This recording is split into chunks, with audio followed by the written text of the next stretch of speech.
Hi అండి, అందరికీ vanakkam. Welcome to my channel. ఈ సండే అయితే నేను మా చెల్లెలు వాళ్ళ ఇంట్లో ఉన్నానన్నమాట. సో ఇవాల్టి స్పెషల్ ఏంటో చూద్దామా?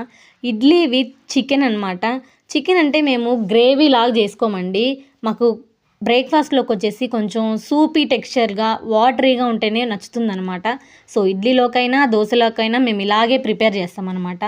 సండే టైంలో ఎవరెవరికి మార్నింగ్ బ్రేక్ఫాస్ట్కి ముక్కలేందే ముద్దదే కదా చెప్పండి. మాకైతే మ్యాక్సిమం వచ్చేసి బ్రేక్ఫాస్ట్లోకి సండే టైంలో చికెన్ ఉంటుంది ఖచ్చితంగా. ఒకవేళ అలా చికెన్ లేకపోతే అది సండే మార్నింగ్ లాగే ఉండదు మాకైతే. సో ఎవరెవరికి ఇలా ఉంటుంది చెప్పండి. కొంతమంది మార్నింగ్ టైంలో కూడా చేసుకోరనమాట. మధ్యాహ్నం నుంచే సండే స్టార్ట్ అవుతుంది.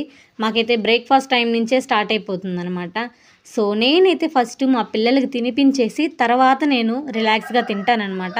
ఎందుకంటే ఫస్ట్ నేను తినేసాక ఫుల్గా మళ్ళీ వాళ్ళకి పెట్టాలంటే అంత ఇంట్రెస్ట్ ఉండదు. మీరు కూడా ఇంతేనా? మీ ఇంట్లో టిఫిన్ ఏంటి? కామెంట్ చేసి